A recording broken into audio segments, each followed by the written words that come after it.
Last class में हमने OCI को कंप्लीट कर लिया था, और ये जो नेक्स्ट है वो आपका उसी से नेक्स्ट वाला टॉपिक है जो नागरिकता के अंदर ही आता है, सिटीजनशिप का ही पार्ट है। NRI नाम सुना होगा, NRI नॉन रेजिडेंट इंडियन। अच्छा, ये NRI होता कौन है, ये चीज़ इस वीडियो में आप लोगों को क्लियर हो जाएगी कि कौन व्यक्ति होता है जिसे हमने NRI का नाम दिया है। इसके बारे में हम लोग एक बार देख लें कि जो NRI की फुल फॉर्म है वो है नॉन रेजिडेंट इंडियन, कि ऐसा इंडियन जो यहाँ नहीं रहता। अच्छा, अब आगे बात करते हैं अनिवासी भारतीय। अनिवासी भारतीय कि Indians which is not live in India now the time. अनिवासी भारतीय NRI ऐसा भारतीय पासपोर्ट धारक होता है जो किसी वित्तीय वर्ष में जो फाइनेंशियल ईयर होती हैं, किसी फाइनेंशियल ईयर में कम से कम 183 डेज़ के लिए, 183 दिन के लिए किसी अन्य देश में रहता है। यानी कि साल का कम से कम 183 दिन वो देश से बाहर रहना चाहिए। ये इसके लिए क्या है, एक आवश्यकता है। ठीक है, तो वो लोग हमारे इंडियन के जो ओरिजिन से हैं, जो इंडियन के रेजिडेंस को भी फॉलो नहीं कर रहे हैं कम से कम 183 दिन, तो वही वाली कैटेगरी है। NRIs को वोट देने का अधिकार होता है। जो लोग NRI होंगे वो वोट डालने का अधिकार रखते हैं। जब भी इलेक्शन होगा वो उसमें वोट डाल सकते हैं। और सबसे महत्वपूर्ण बात यह है कि उनकी केवल वही आय भारत में कर योग्य होती है। यानी कि भारत के अंदर जो पैसा वो कमा रहे हैं ना, उसी पर भारत सरकार टैक्स लगाएगी। बाकी जो पैसा वो भारत से नहीं कमाते, जो बाहर से आ रहा है, उस पर भारत सरकार टैक्स नहीं लगा रही है। अर्थात एक बार और सुन लें, NRI को वोट देने का अधिकार होता है। और सबसे महत्वपूर्ण बात यह है कि उनकी केवल वही आय भारत में कर योग्य होती है जो वो भारत में कमाते हैं। बाहर से कमाने वाली जो आय है वो अलग पैटर्न है। तो ये था आपका NRI।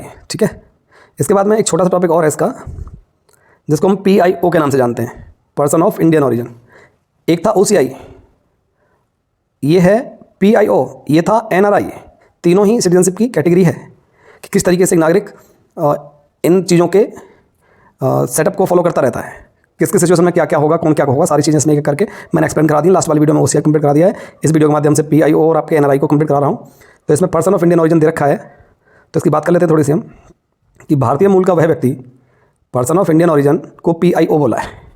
भारतीय मूल का वह व्यक्ति जो जन्म से या वंश से भारतीय है, या तो उसका जन्म भारत में हुआ है, या जिस वंश का वो जन्मा हुआ है, जिस जनरेशन टू जनरेशन चीज़ें बढ़ रही हैं आगे, वो या उससे पहले वाली जनरेशन या उससे पहले वाली जनरेशन में वो लोग कहाँ से थे, इंडिया से थे, परंतु वह भारत में नहीं रह रहा इस टाइम। कहना चाह रहे हैं कि भारतीय मूल का व्यक्ति एक ऐसा व्यक्ति होता है जो जन्म से या वंश से तो भारतीय है, लेकिन इस समय वह भारत में नहीं रहता है। वो आपका क्या कहलाएगा, PIO, person of Indian origin. सुनते रहते हो कि भारतीय मूल के लोगों ने ये कर दिया, वो कर दिया, वहाँ प्रधानमंत्री बन गया, ये बन गया, अभी चलती रहती हैं चीज़ें। इसमें कुछ इंपॉर्टेंट चीज़ें हैं PIO में सीखने के लिए, उन्हें देखें आप, सुने अच्छे से। PIO जिनके पास बांग्लादेश, चीन, अफगानिस्तान, भूटान, नेपाल, पाकिस्तान और श्रीलंका के अलावा किसी अन्य देश का पासपोर्ट था। ध्यान देंगे एक बार और, PIO जिनके पास बांग्लादेश, चीन, अफगानिस्तान, भूटान, नेपाल, पाकिस्तान और श्रीलंका के अलावा किसी अन्य देश का पासपोर्ट था, को पहले एक पहचान पत्र जारी किया जाता था, परंतु 15 जनवरी 2015 से 15 जनवरी 2015 से भारत सरकार ने PIO जो बताया था आपको, PIO कार्ड धारकों को वापस ले लिया है।